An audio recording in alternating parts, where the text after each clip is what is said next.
Hello, everyone, and welcome to the 24th SF Doc Fest. So excited to be here.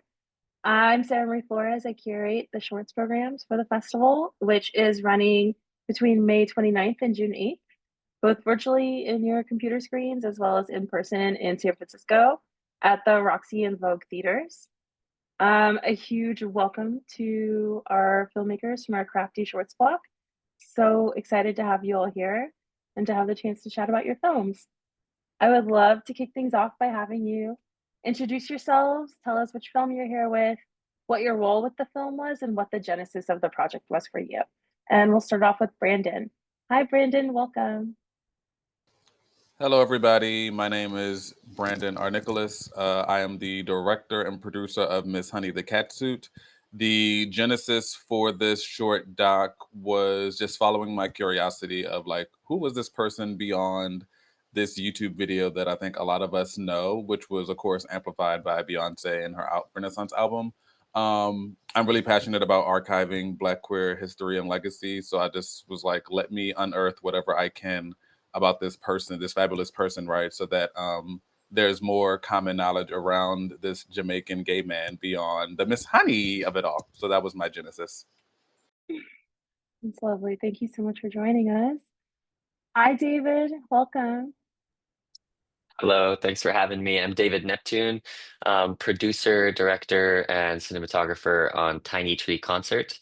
Ryoji, the subject of my doc, is a dear friend of mine, and I'd always known that I wanted to do a doc about him, and a friend of mine encouraged me to do so, and that was kind of the beginning of it. I just love his attitude for life, and it's a simple story, of a musician who wanted to become a rock star and ended up playing music for babies and their families in parks. But I think there's something there that really touches me, and that's hopefully touched you as you saw this film. And yeah, that was really the genesis of it. I come from a musician family, and I really wanted to make another story about a musician. So, Lovely. Thank you so much. Hi, Hale. So welcome. Please introduce yourself. Hey everyone, my name is Hales Reeves, and I was the producer for Splatter Behind the Blood.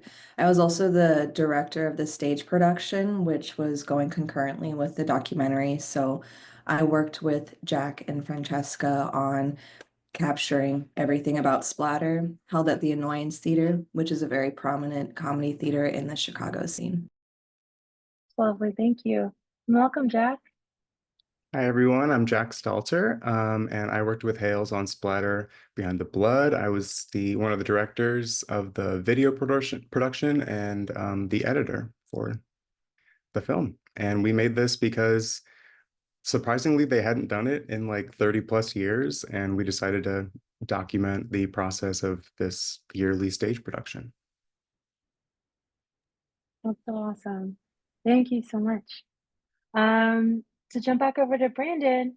Brandon, can you just tell us a little bit more about your process of uncovering the history uh, behind the catsuit and Douglas's story? Like, were there things that were new that you found in your pursuit, and like, what was that like for your overall practice of wanting to archive like queer and Black history in this lens? Thank you. This project originally started as a podcast. I had an audio documentary podcast called Let's Get Back to Queer. And I'd interviewed Douglas for the podcast version. And this is a hopefully small, long winded answer to get to your question. Um, and I got a fellowship where I was told I needed to make a film. So I just said I'd re interview several of the folks that I did for the podcast for the film, Douglas being one, because we were. Practically neighbors. He lived like a 5 minute bike ride from me. And what was nice about it, I think what I discovered in this unearthing process is like the more I interviewed Douglas, the more he actually recalled about like the times in which we were speaking, like the time around him meeting Warene, um, and just like his life story as well. Because what I think is beautiful, and hopefully folks got this sense when they watched it. What I think is beautiful about this short is while it is very much like explicitly about Warene and this cat suit, you also get a bit of Douglas's life story as well. So for me, it serves like holding space for two Black queer legends. One, of course, is an ancestor, and one is very much an elder, a living elder at this point. Yeah, and I think in general, just doing this doc, and I'm working on a feature doc of this. The Miss Honey the Catsuit is the proof of concept for a feature doc. So as I've been interviewing and holding space with like a lot of elders who knew Wa Renee, just learning about his resilience, I think is really fascinating. And as a Caribbean American gay person myself, just like feeling this sense that I'd been walking in his footsteps in so many ways, in so many different ways, I thought was fascinating. I mean, so like there are things that I can like say explicitly, but I'm also like wanting to save these for the feature. But I think, in short, what I enjoyed and what I unearthed is that like Wa Renee was so much more than that song, and how that song had encapsulated so much of like who he was, like as a person in fashion, as a music artist, as like a gay Jamaican person living in New York during a time when like queerness wasn't as accepted, because Giuliani was the mayor, and I don't know if anybody knows much about that during that time. But yeah, it's been a great journey that I've been on so far. That's lovely. Thank you so much for sharing. David, to jump over to you, and I'm sorry, I'm going to mispronounce his name, but how did you meet Royoj and like decide that this was the story that you wanted to tell, and just like a little conjecture, right? Like we often think that doing something like being this amazing musician with this focus also means that you are trying to like reach for the stars and do many other things and obtain a different kind of stardom. But like, what was it about Royoj's like approach to his artistry that like really told you that you wanted to be engaged in this story? Yeah, well, his name is Dioji, and he always says jokingly that you can just say DOG, and it's the closest thing that'll sound like how to pronounce his name. But I met him actually because we were both in a band for a short time during the pandemic. He was doing these videos for UCLA, of him and his friends playing music together, at Motherland Music, which is the location also in the film. And I saw these videos from a friend, being there on Instagram, and I said, "What in the world is going on here? And can I join this jam session?" And he said, "Sure, come on." And it turned out to be it was actually a rehearsal for a band. So I was part of the band all of a sudden, playing percussion on these crazy looking bamboo drums in the background here. They're called Takeda, side note, if you want to check them out. And I immediately was just taken by his like humility and his just deep love of music. And coming from, I was born and raised in Japan, and to a musician father who plays a Japanese flute called the shakuhachi. And that's what my first feature film was about. Actually, it was about my dad and his music. And so I just love stories about musicians. And I spent 6 years making that feature film. And I said to myself, I'm never going to spend 6 years making a film again.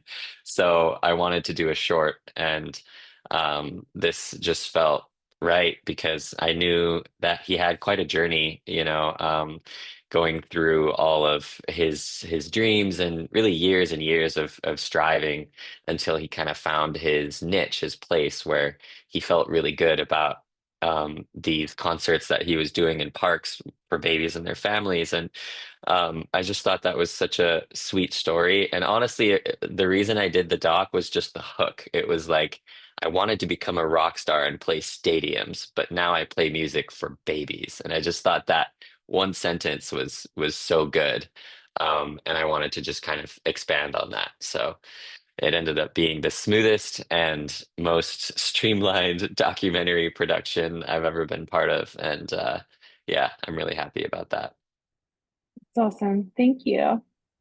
Um, Hales and Jack, like how did you two meet? Like what is the chicken and what is the egg? How did you all decide to collaborate on this and bring this story, and what was that process like in the collaboration front?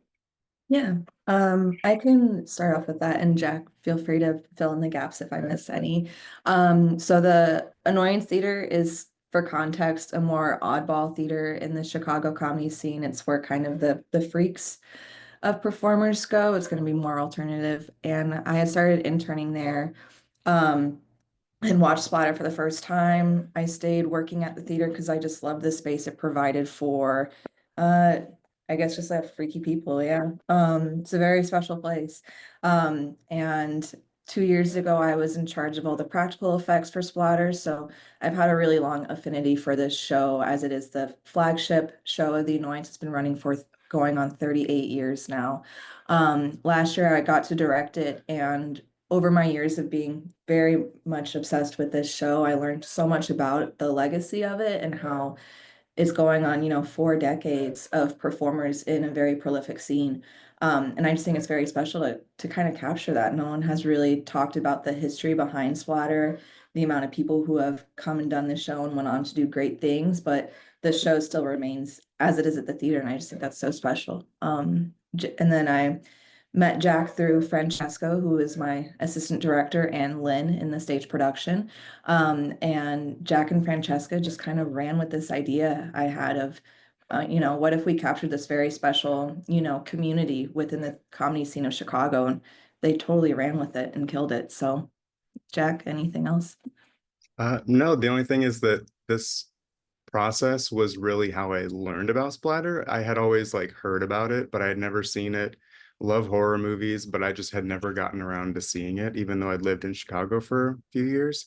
And I was like, this is probably the best way to learn about it and to like see how it's put together. And it was just like it's a magical process. And even though it's like kind of this silly, dumb, parody show, it's truly it does a lot more than I think it's been given credit for in the past. And I just can't speak highly enough of it. It's Labor of love for sure. Yeah. as is everything in Chicago, but yes. Yeah. Feels. Thank you both so much.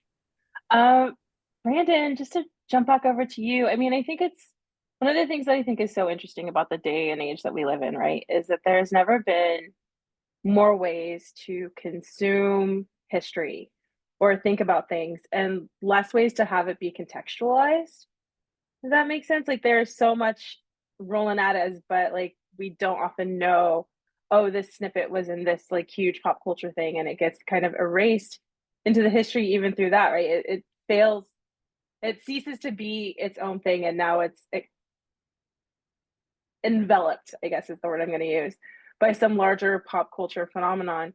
Can you just like talk a little bit more about your work in general and kind of preserving these moments of history, and how that like leans into your practice as an artist?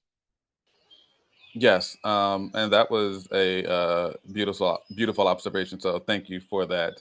Um, because small story before I get to that, I do remember telling someone in passing that I was doing a documentary on Wild Renee, and they were like, "Oh, the Beyonce person from the Beyonce album." I was like, "Sure, if this is your context, yes, I understand, and I'm grateful for that."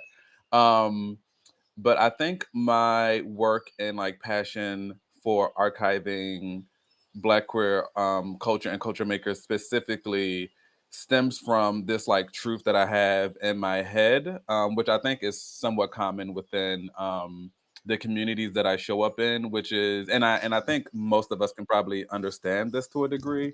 Forgive me, my laptop is dying. Um, there we go. Which is like there was a point in human civilization, specifically thinking about like the 60s, 70s, 80s, maybe, where many folks were not focused on like preserving the culture or the lives that they knew. They were, especially for Black LGBTQ folks, so much of our existence was like oriented around survival and not necessarily like archiving our existence and making sure like the next generation will be okay.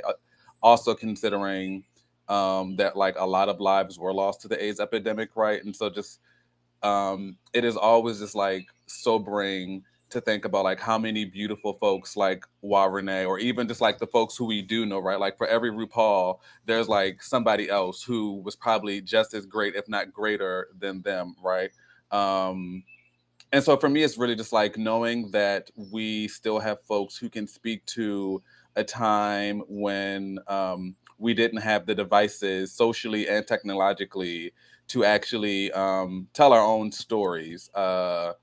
And just using like the talents and the skills that I have as somebody who was very much interested in documentary filmmaking. Like I went to school thinking I was going to be a journalist. And then when I was working for a news station in Baltimore, I was like, I don't think this is actually the place I want to be. Like we are telling stories, especially given that it's Baltimore, we're telling stories in a way that like doesn't really capture the humanity of the people living here. So I was like, I'll do documentary filmmaking and that way I can be a journalist and tell the stories that I'm actually passionate about in ways that I think better capture the nuances of being human beings. So like that informs all of the work that I do as a storyteller. So much of the work I do is rooted in just giving anybody like the platform to be seen and to be heard.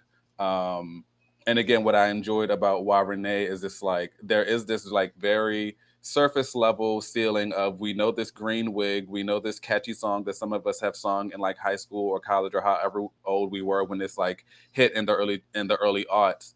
But this was a very real human being who had so much more to offer the world than that green wig in this outfit. So I hope that answered your question. Beautifully. Thank you so much. David, can you talk a little bit about what it was like to film within the live performance aspects and with these families and then the communities? Like what was that energy like? I think that it really informs the vibrancy of your film. Oh man, yeah, it was just the sweetest, like most wholesome experience ever. I had a huge smile on my face the whole time, and just like seeing how much community he creates through these performances, because it's not just for the babies and the toddlers and the little kids that are running around, some of them just like yelling and hating things the whole time.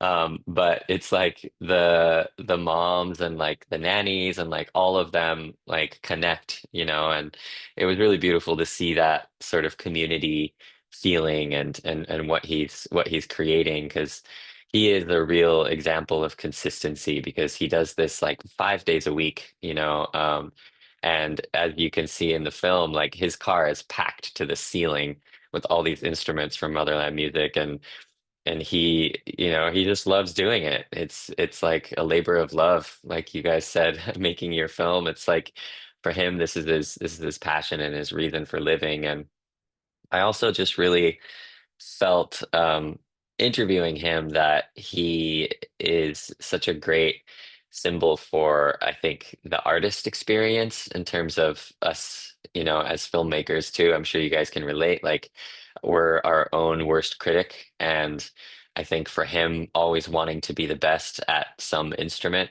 was really getting in his way and like finding his path. And eventually he found that it was all the things that he's able to do and really his like inner essence that gave him his real path.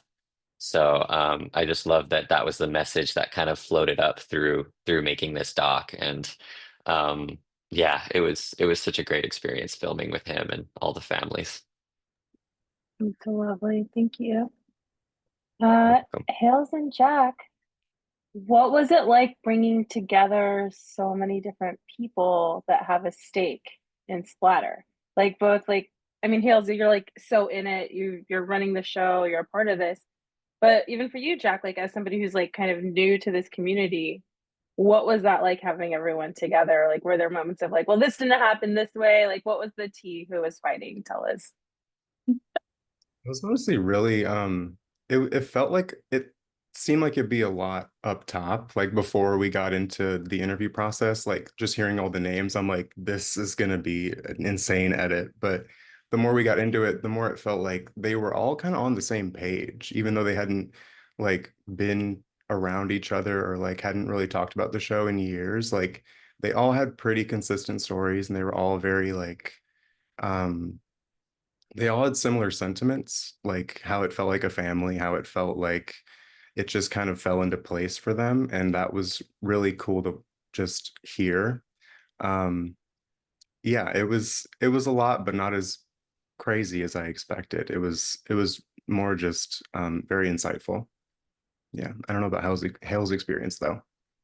Yeah, I mean, if anything, it just really echoed how I was feeling that the annoyance is really a home for so many people. And I think universally, it's just really important to recognize that these spaces that provide artistic expression are really sacred. You know, the fact that I have this connection with people who worked on a stage production in 1987 and almost 40 years later, I'm working on that same show in that, you know, the same role or whatever, and I can still talk with them. And it's really wonderful to speak with them and talk about, you know, certain comedic devices they did 40 years ago and what stays, what doesn't. And I think that's just really cool to see the parallels. But yeah, truly, I think this, while it does go into guts and blood and practical effects of a show that's a parody of, you know, the Friday the 13th slasher films, I really think it's just about how like people can really build connections and a sense of family through doing comedy or theater. Yeah. No tea. So Sorry. welcome. Everyone is lovely. Damn it, I'm gonna make up my own fanfic of I who mean, was we're doing all what. pretty messed up, but yeah. Trauma bonded. Well, thank you all so much. That's all the time we have today for our Q&A, but I'm so lucky to get to share your stories. A huge thank you to our audience for showing up and supporting these films. And we'll catch you all later. Take care.